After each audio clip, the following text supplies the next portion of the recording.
Ikhwani, pergantian tahun adalah suatu teguran dari Allah Subhanahu wa taala. Sebenarnya bukan hanya pergantian tahun, pergantian bulan dan pergantian hari, bahkan pergantian jam, bahkan pergantian menit dan detik, bahkan dikatakan detakan jantungmu itu suatu teguran dari Allah Subhanahu wa taala. Yaqul ahaduhum, berkata Ahmad Syauqi, hada syair Misr, dagatu qalbir mar'i gailatun lahu innal hayata dagaigun wa thawani. Detakan jantung seseorang itu seakan-akan berkata kepada orang itu, hei manusia, sadarlah, karena hakikatmu adalah berupa menit dan detik. Itulah umurmu. Kau tak tahu, bisa jadi besok engkau wafat, atau besok lusa, bulan depan, tahun depan, sekian tahun lagi. Tapi itu semuanya adalah beberapa menit dan beberapa detik. Wa hakadha ikhwan. La ilaha illallah. Al-Imam Hasan al-Basri berkata dalam perkataan yang azim, ya bena Adam, innama anta ayyam, fa idza dhahaba ba'du yaumika faqad dhahaba ba'duka. Wahai anak Adam, hakikatmu adalah berupa beberapa hari. Maka bila mana telah lewat beberapa harimu, maka telah hilanglah beberapa darimu. Itu kata Imam Hasan Basri. Nah itu ikhwan. Ya, oleh karena itu di sini kita bisa memetik sesuatu yang indah adalah perihal mahalnya waktu. Waktu itu mahal ya ikhwan, sangat mahal. Dengan harta yang berapa engkau miliki, dengan teknologi yang luar biasa majunya, tak akan bisa mengembalikan waktu yang telah lewat. Jangan sehari dua hari, 5 menit yang lalu bisa nggak dikembalikan? Nggak akan bisa. Oleh karena itu Imam Ghazali berkata, kullu nafasin min anfasika jauharatun lagi matalaha.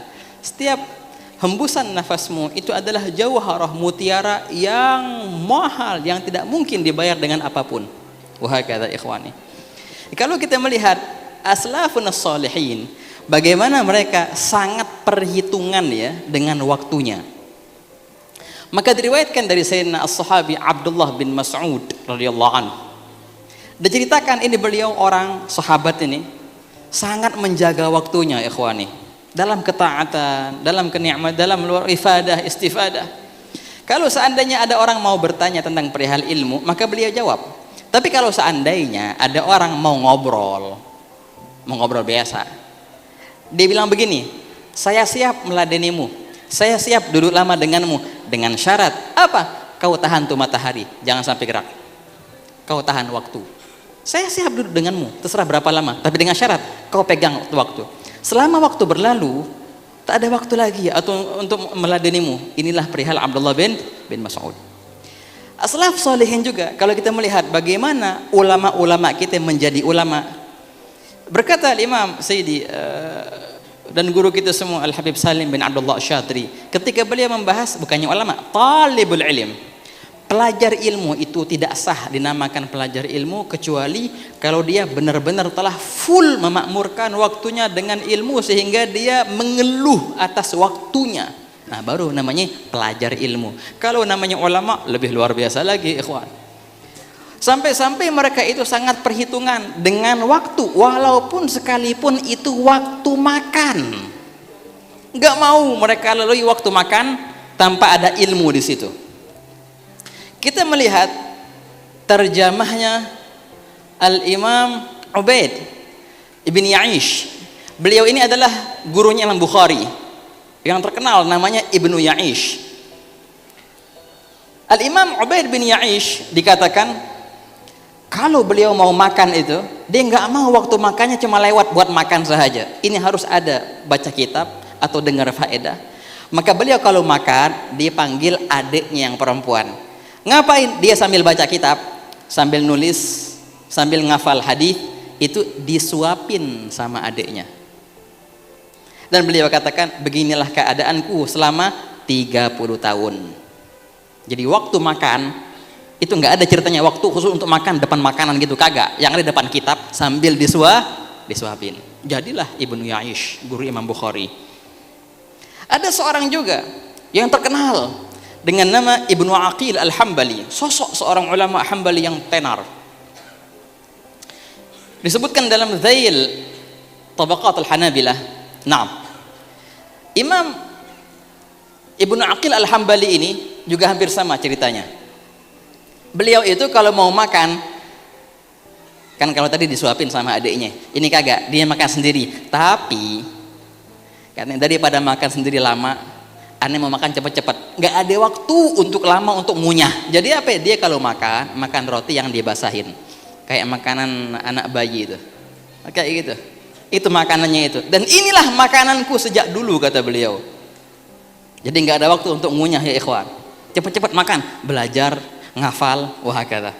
Maka jadilah Ibnu Aqil Al-Hambali pengarang kitab yang berkata Imam Az-Zahabi dalam Tadhkiratul Huffaz, sungguh tidak pernah dikarang kitab yang lebih besar daripada kitab yang pernah dikarang oleh Ibnu Aqil Al-Hambali. Beliau mengarang kitab namanya Al-Funun. Ilmu apa aja ada di situ. Bayangin antum berapa jilid? Coba, ada nggak orang ngarang 10 jilid? Oh banyak. Orang ngarang 20 jilid? Banyak. 100 jilid? Mungkin ada beberapa orang. Ini Ibnu Aqil Al-Hambali, beliau mengarang kitab 800 jilid yang bernama Al-Funun. Tapi bagaimana beliau melalui hari-harinya? Ya begitu, kalau mau makan cuma makan roti pakai air, nggak ada waktu untuk ngunyah. Begitu ikhwani. Allah akramkum. Dari keluarga Al-Ba'alawi timbullah dua sosok ulama yang tenar, Al-Imam Abdullah bin Husain bin Tahir, sama kakaknya Habib Tahir bin Husain bin Tahir. Ya kan? Kita mungkin hafal qasidah Ya Arhamar Rahimin Farij 'alal Muslimin, itu karangannya Al-Imam Abdullah bin Tahir. Di beberapa pondok pesantren yang biasanya dikaji itu kitab Sulamut Taufiq, karangan beliau. Dikatakan ikhwan, Imam Abdullah bin Tahir ini setiap harinya itu waktunya makmur dengan ibadah. Zikirnya 25.000 kali daripada la ilaha illallah, bilangan yang sama Allah Allah, bilangan yang sama salawat, begitu. Salat duha 10 juz, salat witir 10 juz, belum lagi waktu untuk mengajar, waktu untuk belajar. Allah yakrimukum, hayakumullah ustazana, hayakumullah. Belum lagi waktu untuk mengarang kitab, makmur waktunya dengan ilmu. Wahakala. Nah, juga dikatakan ada seorang yang pernah mimpi melihat, waktu itu luar biasa, beliau berada di kota Masileh. Ada orang pernah mimpi lihat kota Masileh terang benderang, dan di atas kota Masileh itu ada rumahnya Habib Abdullah bin Tahir, terbang di atasnya. Ada lagi kamarnya beliau lebih tinggi dari itu semua. Pagi-pagi datang ke Habib Abdullah, ya Habib Abdullah, anda lihat rumah ente kok terbang tinggi, kamar ente lebih tinggi lagi. Dia bilang kayak gini, wahai saudaraku, alhamdulillah, tidak ada satu jengkal di rumahku itu melainkan aku pernah mengkhatamkan Al-Quran di situ. Tiap-tiap anak tangga aku pernah duduk di situ sampai khatam Quran. Kalau kamar, jangan ditanya berapa kali sudah khatam Quran, makanya paling tinggi kamar. Dikatakan bagaimana beliau menjadi seorang ulama yang luar biasa itu ikhwan. Ketika beliau menuntut ilmu kepada kakaknya, bareng-bareng ini ceritanya, itu beliau nggak mau melewatkan 1 menit dalam keadaan fadhi, kosong. Waktu makan gantian, yang satu makan, yang satu baca kitab. Udah kelar makannya gantian, yang tadinya makan baca kitab, yang tadinya baca kitab makan. Jadi waktu makan tuh sambil dengar faedah. Bukan cuma itu, kalau perihal makan yang banyak tadi, yang luar biasa lagi, kalau mereka mau mandi pun begitu. Yang satu mandi, yang satu di luar kamar mandi baca kitab kenceng suaranya. Jadi sambil mandi dia dengar faedah ilmu. Udah kelar gantian, yang tadinya mandi baca kitab sekarang, yang tadi baca kitab sekarang mandi. Jadi nggak ada 1 menit pun tanpa ilmu. Maka jadilah sosok ulama-ulama yang tenar itu ya ikhwan.